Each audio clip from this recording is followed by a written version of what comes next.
another video. And today we're going to be talking a bit about the fact that Edu is leaving Arsenal as sporting director. Do you know what I mean? But before we get into any of that, make sure you're liking the video, make sure you're subscribing to the channel, and make sure you're doing your best to support the channel grow, because we won't be able to do anything without the support from you and the Akat Hookski. You get me? So look, yeah, I did a stream on this, yeah, in the morning, yeah, and I got like a lot of the gas out there, the excitement and the joy, because obviously Edu is someone that I've wanted out of the club for a long time, yeah, and the prayers, they were answered, innit? They were answered, and I feel like the general consensus across the fan base is this is a good piece of news, yeah. Don't get me wrong, you're gonna get the odd few people that are like, no, don't go, don't leave me now. You take away the greatest part of me. You know that man. No, the way is that no letting go. You know what I mean? There's don't want to let go. There's don't want to let go. But I think that he hasn't done an amazing job. I don't think he's done enough to warrant like being the sporting director of Arsenal. I don't think he's done enough for anybody to put any real faith in him taking it forward. And from what I'm hearing, there's a lot of changes in the hierarchy, and they're making decisions at the top level that I think he just didn't agree with, and maybe didn't see his place in the club being what he wanted it to be, and has decided to leave. And I mean, since doing the stream, I've also heard some rumors that Arteta's gonna play a big part in who the next sporting director will be, which I think is a very bad move. Very, very bad move, because you shouldn't let a manager decide or have a major deciding like vote in who becomes the sporting director, because what then if he leaves? It means that we're putting ourselves now in a cycle of, okay, so now the sporting director has to play a big part in the manager, and then if the, you know what I mean, we go into like that vicious cycle. So I think this is something that Josh Kroenke, Richard Garlick, Tim Lewis, them man at the top should just be like, cool, we're gonna decide, we're taking the reins, we're gonna decide upon, I guess, the type of person that we want, and then we're just gonna start talking to people and see if, our vision and their vision aligns. I don't know. I don't see why the manager needs to be involved, in my personal opinion. So, like, look, these are some of the major problems that I've had with Edu, yeah, and I've been very vocal about is you're Brazilian. You came from the Brazilian FA. You have experience working to some degree with the, I guess, Brazilian grassroots and Brazilian football just on the whole. Why is it since coming to Arsenal we haven't signed any wavy Brazilians? The only player we've signed, well, I think that he can take kind of like part in signing is Marquinhos, who we could have got for a free, but he decided for just for no apparent reason, just to give money to the club that he came from. Just said, hey, yeah, just gonna give you a couple million, just for no reason. Could have had him for free, and you would have thought that, yeah, that's to build good relations, but then he hasn't gone back into that club to try and get more talent from them. So to me, it was a bit of a weird one.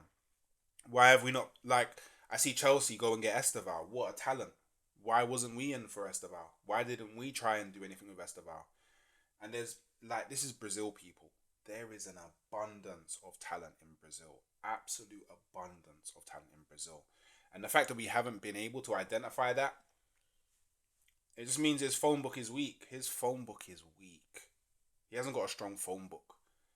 And I mean, the next person that comes in, that's what I want from them. I want them to have a strong phone book. Like, I'm talking God level phone book. Like, their phone book has some of the best agents in it. Some of the best players in it. Some of the best connects in it. It has to be someone that can really move mountains just by making a phone call. You know what I mean? The man that can make real stuff happen just by picking up the phone. That's what we need. And another one of my problems is we've gone two summer transfer windows where he's been sporting director and I guess more heavily involved in who we buy and who we sell. In those two windows, he hasn't properly addressed someone that can challenge Saka on the right wing. He hasn't addressed bringing in a clinical goal scorer, a number nine. Just hasn't addressed it. He hasn't addressed bringing in someone that could be a quality option to challenge Erdegaard in his position. And he's left our left wing very shaky. Very shaky. Like we wanted Mudrik.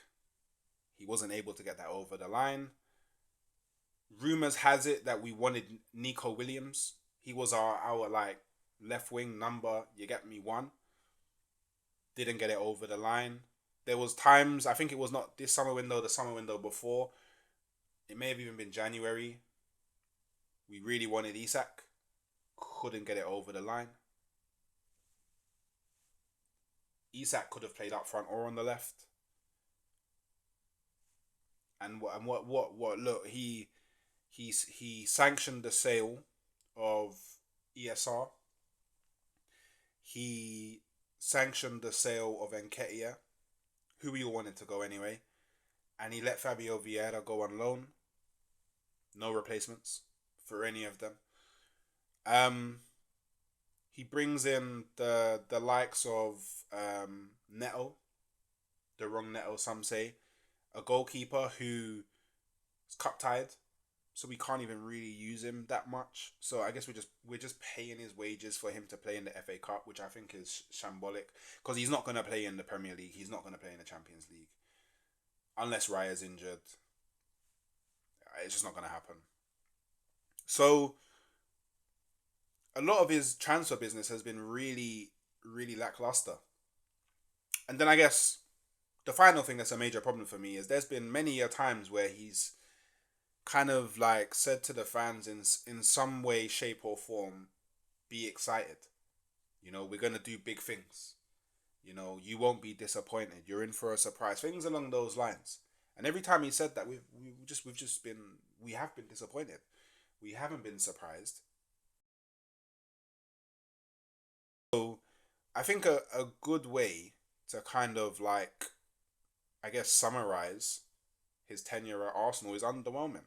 He hasn't delivered. Just hasn't. In his role, he just hasn't delivered. And, it is him leaving and not the club getting rid of him, which I guess I give him a bit of props for. Maybe he's been like, you know what, this just ain't for me anymore, and has decided to jump off the ship, jump off the Titanic. But I mean, a worrying part is that the club didn't move on this, which is what I think the club should have. Um, and yeah, I mean, another diabolical thing that he did was, and it was in the Amazon documentary. He's saying, "Yeah, I don't think we can get any money for Aubameyang. He's over 30, XYZ on his contract. We're probably gonna have to let him just go for free." Which he did to Barcelona. He went to Barcelona for a free, and then Barcelona sold him for 12 million.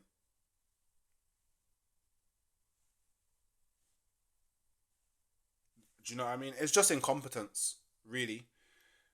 So yeah, I'm super excited about this. Obviously, there's a lot of people that I'm in and ahhing because they're like, will the club bring in who they need to? I don't know. I don't even I don't even know. Well, I don't even know sporting directors like that. I don't. I just did a quick look on Google to see, who are like the current like best, or at least regarded the best. And there are names out there. I don't know them, but I know some of them. But if you know them, let me know. So look, we have Ariedo Braida. Um, he's the former AC Milan legendary director. He was one of the men who was most responsible for bringing in some of the best players to the club, and played a key role for nearly 3 decades. Do you know what I mean? He served as CEO and sporting director for the Italian Giants between 1986 to 2013. We know what they did in them times. You got Giuseppe Marotta. He's one of the executives in the football industry. He was the main architect who helped Juventus build an extraordinary winning dynasty between 2010 and 2018. After Giuseppe, Juventus won a Serie A title every season except for his first campaign until 2021. Do you know what I mean? Also got them a Champions League. Wait, Juventus, who surprisingly took part in the 2015 Champions League final. He built one of the world's best quality midfielders at a low cost. Pirlo, Pogba, Khedira, Ramsey, and Rabiot. You got is it Tixi, uh, Bergerstein. I don't know how you say his name. Man City, we all know about him. Pep Guardiola paid tribute saying without him I would not be here. You know what I mean? Then obviously there's Ralf Ragnick. You know, he's currently the Austria national team manager. And he's highly respected by the Red Bull Group. Manchester United actually planned for him to become um, their sporting director, but then you know how sour things went after being their interim manager. I guess they just decided to part ways. Um, when he first joined Red Bull Leipzig as sporting director in 2012, and he brought in youth talents like Forsberg, Keita, Timo Werner, all to the club. I know Timo Werner is not really great now, but at Leipzig he was a killer. You have men like Monchi, you know, Ramon Rodriguez, Verdejo, you know, an elite sporting director. You know, we all know the work that he did for Sevilla. Yeah, you know. Before he arrived in 2000, Sevilla hadn't won a major trophy since 1948. Following his involvement, the club has won 6 UEFA League Cups and 1 UEFA Super Cup. He raised the standards of the academy, which eventually produced fantastic talents in the likes of Sergio Ramos, Jesus Navas, Alberto Moreno, and Jose Reyes, who we all know as Arsenal fans. You know, there's Luis Campos, you know, veteran sporting director.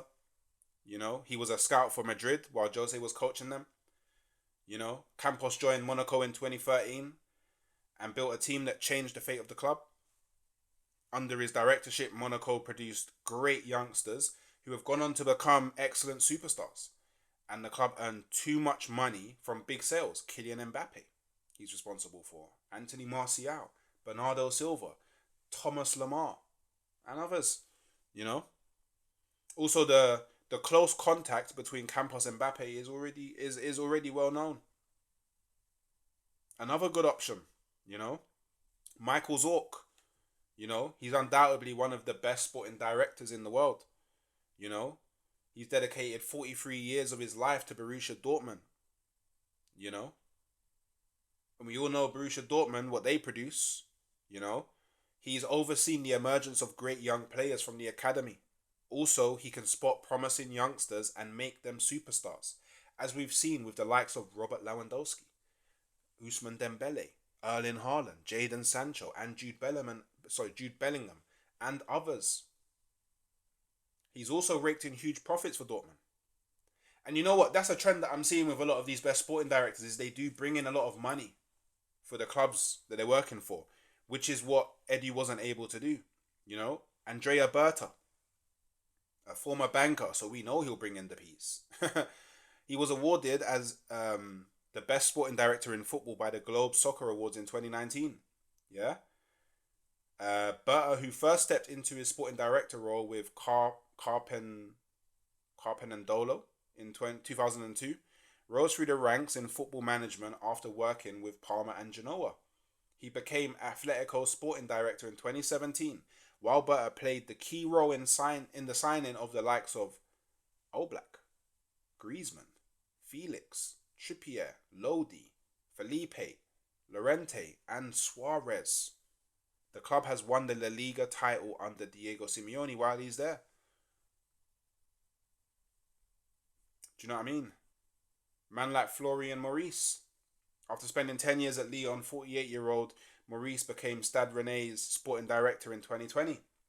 The club's policy changed after Florian Maurice, under his direction, Rennais began to give more chances to young players and sign many young talents from various European countries as well. Chelsea paid the French club 24 million euros for the Senegalese goalkeeper Edouard Mendy. Eduardo Camavinga signed for Real Madrid and Rennais earned 31 million euros from this move. Matthias Tell moved to Bayern Munich this summer after only playing 89 minutes. You know? So obviously, again, he built a new mentality at Rennes, and he's brought funds into the club. So look, there is options out there. There is options out there, and I mean, obviously, there's like Paul Mitchell, who I know he's at Newcastle at the moment. I hear that he's not really seeing eye to eye with Eddie Howe. So you know there are options. This is the point I'm making. There are options, and I think it's just about Arsenal making the right option. Sorry, picking the right option. um, Whether they can or not is a different discussion, but we'll see. So look, I'm just happy there's gonna be no more transfer window barbecue pictures. Oh, Eddie's cooking, and the only thing that he's cooked is Arsenal. You know what I mean? Um, so yeah, I mean a bit of excitement for Arsenal fans because at the very least, this does mean that we will probably be moving in a different direction.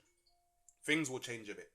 So people, let's rejoice, let's be happy, and let's see what Arsenal do next. Thanks for tuning in. If you made it this far, you're a G. Make sure you like the video, subscribe to the channel, and I'll catch you next time.